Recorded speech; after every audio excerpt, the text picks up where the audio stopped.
이번에는 마르지 않은 반죽을 나누라. 마르지 않은 반죽을 나누라. 마르지 않은 반죽을 나누라. 이 부분을 묵상하려고 합니다. 처음 들어보죠? 저는 장로교 합동측 소속인데 중국 선교 현지에서는 다양한 하나님의 영적 체험을 합니다. 어느 날 아침에 눈을 떴는데 집에 그 하얀 옷장이 있고 아침 햇살이 쫙 비추고 있습니다. 새소리가 좋죠? 이렇게 새소리 들리는데 눈은 떠졌어요. 의식은 있죠. 아침에 일어났으니까. 근데 워낙 상쾌한 날씨, 아침 햇살, 기분 좋은 상태. 그래서 침대에서 일어나고 싶지 않아요. 그냥 누운 상태에서 그 순간을 즐기고 있었습니다. 가만히 누워가지고 햇살을 지그시 느끼면서 이렇게. 근데 귀 속에서부터, 밖에서 들리는 것이 아니고 귀 속에서부터 마르지 않은 반죽을 나누라. 이 음성이 들리는 거예요. 마르지 않은 반죽을 나누라. 바리톤 소리입니다. 바리톤. 남자 목소리였어요. 제 느낌에 예수님의 말씀. 마르지 않은 반죽을 나누라. 뭔 말씀인지 이해하겠습니까? 마치 베드로가 그 기도하고 있는 데에 하늘에서 보자기가 내려가지고 일평생 자기가 먹지 않던, 유대인이 먹지 않던 부정한 음식들이 그 보자기 안에 있어요. 먹으라. 이게 뭔 소린가? 이게 어떤 환상인가? 우리가 환상을 보거나 어떤 음성을 듣거나 어떤 삶의 현장에 무슨 일이 벌어졌을 때에 이게 무슨 의미인가를 좀 생각해 봐야 됩니다. 베드로도 그 환상이 무슨 의미고 그 음성이 무슨 뜻인가를 생각하고 있을 때 고넬료 가정에서 두 사람이 와서 문을 두드리죠. 성령께서 저를 따라가라.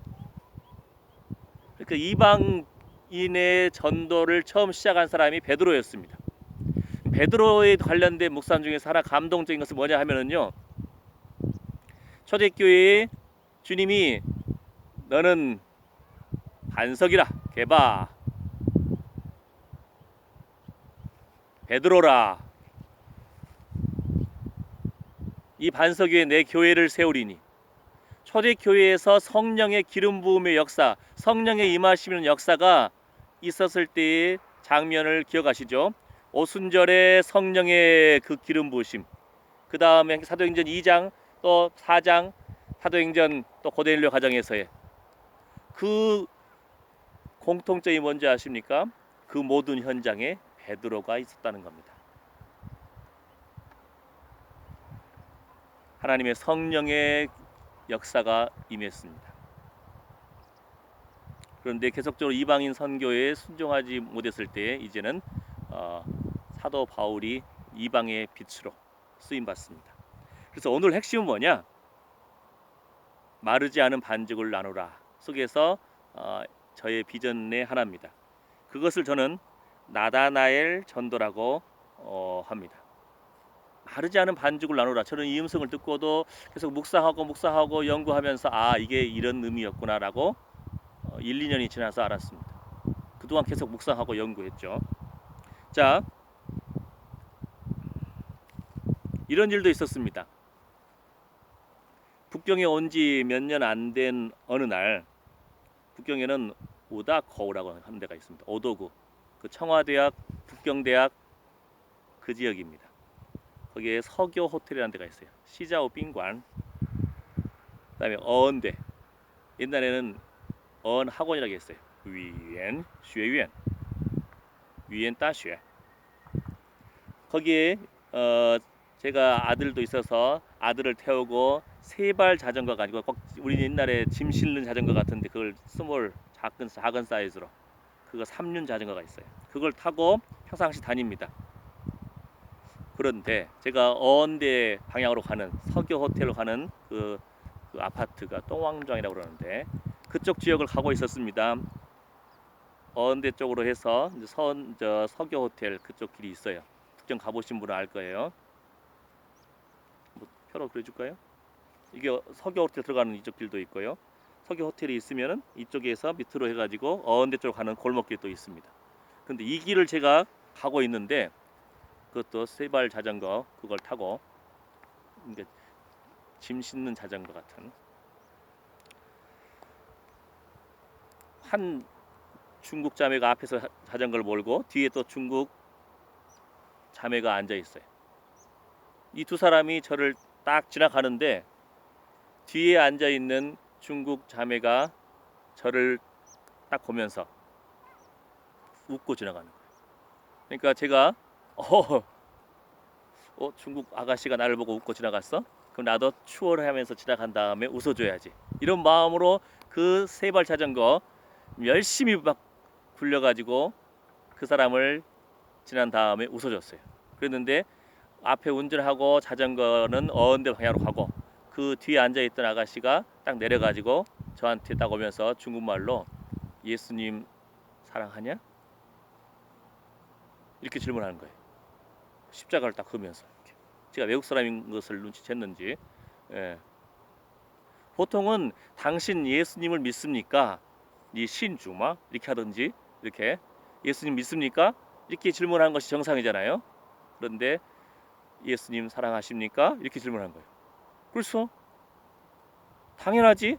나 이거 예수님 사랑하지?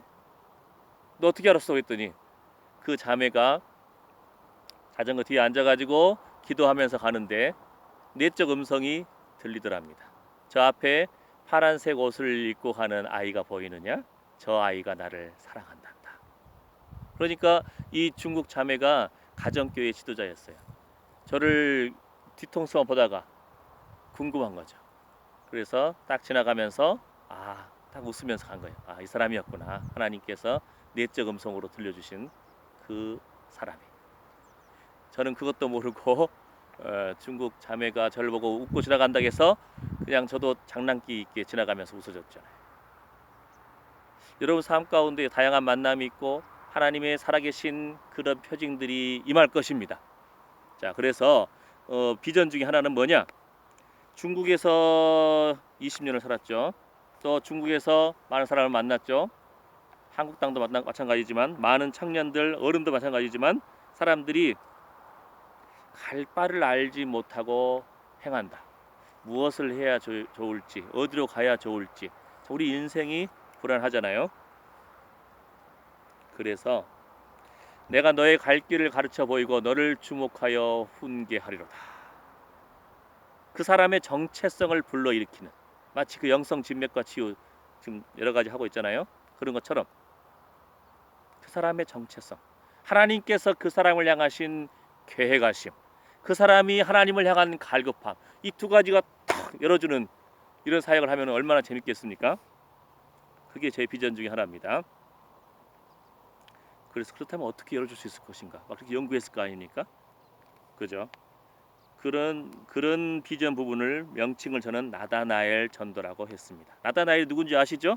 거기서의 비전이 나오는 겁니다. 볼까요? 요한복음 1장에 나옵니다. 보라, 본다, 보리라, 이러한 표현이 19번이나 등장합니다. 재미있는 표현은 세례 요한이 예수님을 향하여 증거하는 외침입니다. 보라, 세상 죄를 지고 가는 하나님의 어린 양이로다. 세례 요한의 관심은 성령이 누구에게 임하는가를 살피는 것입니다. 세례 요한의 사명이잖아요. 요단강에 가서 세례를 베푸라. 그러다 보면은 누군가에게 성령께서 임하시는 사람이 보일 거야. 바로 그 사람이 성령으로 세례를 주는 자임을 네가 알리라는 겁니다. 그게 세례 요한의 사명이에요. 여러분의 사명이 뭡니까?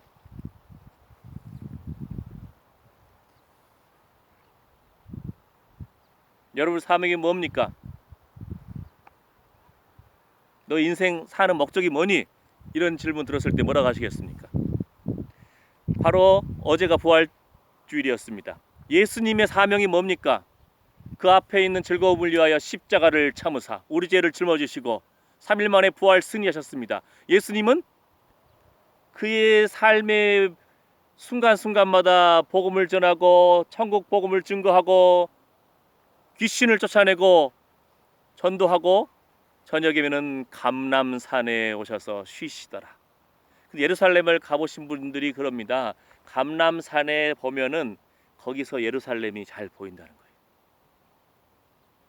아까 세례 요한은 요단강에서 세례 베풀면서 누군가에게 성령께서 임하시나 그걸 보는 것이 그의 관심이었잖아요. 성령으로 세례를 주는 자임을 나타내기 위해서. 그게 그의 부르심이고 사명입니다.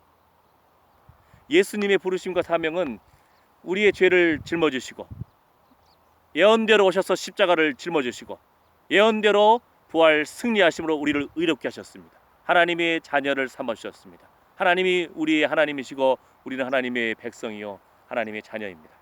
그 예수님은 예루살렘 성에 가셔서 십자가에서 죽으셔야 되는 거예요.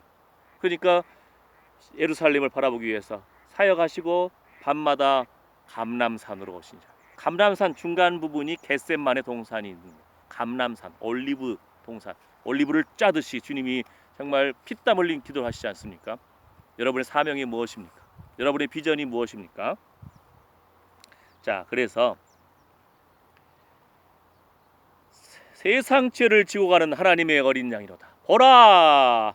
세상 죄를 지고 가는 하나님의 어린 양이로다.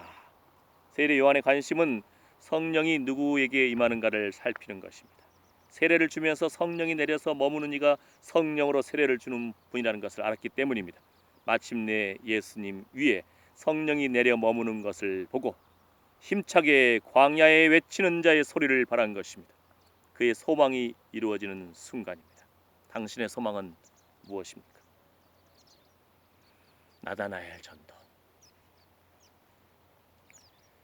주님의 말씀처럼 하나님이 영혼을 향한 계획과 그 영혼이 하나님을 향한 갈급함을 열어주는 것입니다.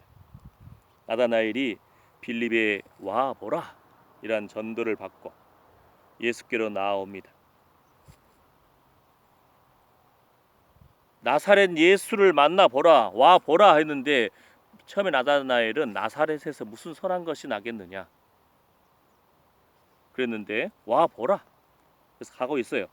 그때 예수께서 나다나엘을 보시고 보라 이는 참 이스라엘 사람이라 그 속에 간사한 것이 없도다. 요한복음 1장 47절 말씀. 참으로 놀랍고 감격적인 평가입니다. 이때 나다나엘이 어떻게 나를 아시나이까 라고 예수님께 질문합니다. 어떻게 알 수 있을까요? 첫 번째로는 영적 성품을 주목하여 봐야 됩니다. 영적 성품을 주목하여 봐야 됩니다. 혼자 있을 때 당신 무엇 하십니까? 바로 그것이 당신의 인격입니다. 찔립니까? 예수께서는 무화과 나무 아래에 있는 나다나엘을 보았다라고 말씀하십니다. 무화과 나무 아래에서 나다나엘이 무엇을 하였을까요? 하나님의 아들을 보기를 원했을까요? 아니면 자신의 마음을 정결하게 하나님께 올려드리기를 기도했을까요? 또는 자신을 향한 하나님의 표징을 구했을까요? 그런데 나다나엘이 하나님께 기도를 하고 무화과 나무 아래에서 뭔가를 했겠잖아요. 그때 예수님이 그 무화과 나무 아래에 있을 때 보았다가 하니까 나다나엘은 그 순간 하나님께서 나의 마음을 아시는구나 하면서 순간 예수님의 신성을 깨닫게 되는 거죠. 하나님이시구나. 나다나엘은 예수님의 표징을 받았습니다. 그리고 주님을 향한 멋진 신앙 고백을 합니다. 랍비여, 선생님, 당신은 하나님의 아들이시여 당신은 이스라엘의 임금이로소이다. 많이 들어본 말 아닙니까? 당신은 하나님의 아들이시여 당신은 이스라엘의 임금이로소이다. 요한복음 1장 49절 말씀. 우리가 알잖아요. 베드로의 고백. 주는 그리스도시여 살아계신 하나님의 아들이십니다. 하나님의 아들이십니다. 이 베드로의 고백보다도 나다나엘의 고백이 먼저 나오는 겁니다. 요한복음 1장 49절에. 선생님, 당신은 하나님의 아들이시여 당신은 이스라엘의 임금이십니다. 이러한 나다나엘의 고백 위에 주님은 더 놀라운 약속을 하십니다. 이보다 더 큰 일을 보리라. 이때 재밌는 것은요, 첫 이스라엘인 야곱이 베델에서 하나님을 만난 그 장면의 성취를 선포하십니다. 야곱이 본 하나님께 이르는 사다리가 바로 말씀이 육신이 되신 예수 그리스도이십니다. 우리 야곱을 계속 지금 연구하고 있잖아요. 묵상하고 요한복음 1장 51절 말씀처럼 또 가라사대 진실로 진실로 너희에게 이르노니 하늘이 열리고 하나님의 사자들이 인자 위에 오르락 내리락 하는 것을 보리라 하시니라. 야곱이 하늘 문이 열리고 천사들이 사다리를 오르락 내리락 하는 하나님을 배운 그 사건 속에서 그 사건이 그냥 사건이 아니란 겁니다. 바로 하나님께로 이르는 하늘 문이 열리는 하나님께로 올라가는 유일한 구원의 길은 오직 예수 그리스도라는 겁니다. 할렐루야. 바로 그 예언의 성취를 보리라. 천하 만국의 구원을 얻을 만한 다른 이름을 우리에게 주신 적이 없다. 오직 예수 그리스도. 예수께서는 아버지의 하나님처럼 사람의 중심을 보십니다. 사무엘상 16장 7절 말씀처럼 영적 성품을 주목하여 보시는 겁니다. 성품 주목합니다. 주목해야 됩니다. 성품이 주목되어야 됩니다. 예수님을 믿는 성도도 하나님의 영광을 볼 것입니다. 요한복음 11장 40절 말씀. 내가 믿으면 하나님의 영광을 보리라. 허물의 사함과 죄의 가리움을 받은 성도는 이제 각 영적 성품을 주목하여 봄으로 훈계할 수 있는 담력을 얻었습니다. 그래서 다윗의 고백처럼 선포할 수 있습니다. 내가 너의 갈 길을 가르쳐 보이고 너를 주목하여 훈계하리로다. 시편 32편 8절 말씀처럼 허물의 사함과 그 죄의 가리움 받은 감격이 있습니까? 죄의 용서함 받은 감격이 있습니까? 하나님의 사랑으로 그 영혼들을 향한 갈급함과 긍휼히 여기는 마음이 있습니까? 온유한 성품이 있습니까? 담대하게 선포하는 그러한 거룩한 열정이 있습니까? 성품이 중요합니다.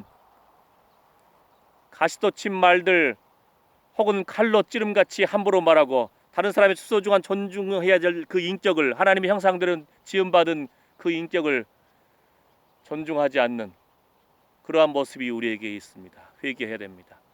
그죠? 자, 이와 같이 영적 성품을 주목하여 보라에는 두 가지가 병행되어야 됩니다. 먼저 자신부터 정결한 마음으로 주께 나아가야 합니다. 시편 66편 18절 말씀, 잠언 8장 20절 말씀. 그리한 후 하나님의 말씀을 듣는 귀가 열려 각 영혼을 향한 혀가 열려야 합니다. 말씀을 듣는 귀가 열리고 영혼을 향한 혀가 열려야 됩니다. 이사야 50장 4절 말씀. 그리고 줄인 자에게 심정을 동하고 괴로워하는 자의 마음을 만족해 하는 온유하고 두려운 자세로 그 영혼에게 나아가야 합니다. 이사야 58장, 베드로전서 3장 15절 말씀. 지금 우리 한국 땅에 코로나에 그 퍼뜨렸던 이단 신천지 어떻습니까? 그 사람들은 한 영혼을 포섭하기 위해서 7개월을 투자하고 수많은 그 사람을 연구하는, 그리고는 접근해 나가지 않습니까? 투자하지 않습니까? 수백만 원을 투자하고 한 영혼을 얻기 위해서. 그런데 어떻습니까? 한 영혼을 향한 그러한 다가감도 없고요. 한 영혼을 향한 긍휼히 여기는 마음도 없고요. 오히려 하나님의 교회에 와서 하나님 말씀에 갈급한 영혼들에게 그들의 마음을 찌름으로 더 아프게 하지 않습니까? 존중함이 없지 않습니까? 줄인 자에게 심정을 동하고 괴로워하는 자의 마음을 만족해 하는 온유하고 두려운 자세로 그 영혼에게 나아가야 합니다. 중국에서 전도하다 보면은 다양한 일이 있는데 한번 어떤 청년이 대화 중에 눈물을 흘렸습니다. 나중에 생각해 보니까 이런 경우가 여러 번 있습니다. 지금 유튜브에 제 많은 찬양이 있죠. 말씀 나눔이 있죠. 시도 있죠. 하나님 앞에 저도 많이 울지만 말씀을 나누고 대화를 할 때 그 청년이 우는 경우, 어떤 경우는 2년 넘게 신앙 양육을 했어도 눈물을 흘린 것은 기억나지 않습니다. 그래서 이번에 물어봤을 때 이미 귀국한 그분에게 말씀을 배울 때 저에게 말씀을 배울 때 눈물 나려 한 적 없었냐 했더니 그분의 말씀은 오히려 위로가 되었다. 눈물보다는 삶의 여러 고민스러울 때 툭 던지듯이 파격적인 대안을 제시하는 저의 말에 그럴 수도 있겠구나 하고 무엇인가 풀리는 것을 경험했다고 말하는 것이었습니다. 이러한 현장 경험에 힘을 내어서 세례 요한은 성령이 내려서 누구에게 머무는가를 살펴보았듯이 전도하면서 누가 눈물을 흘리는가 여기 살펴볼까요? 아니면 어떻게 할까요? 영적 성품을 주목하여 보라. 영적 성품을 주목하여 보라. 보라! 참 이스라엘 사람이로구나. 내 속에 간사한 것이 없구나. 하나님 앞에 사람 앞에 부끄러움이 없고 하나님 앞에 우리 중심을 보시는 하나님 앞에 신실한 자, 정직한 자, 정결한 자 되기를 원합니다. 정결한 마음 주시옵소서. 오 주님, 정직한 영을 새롭게 하소서. 나를 주님 앞에서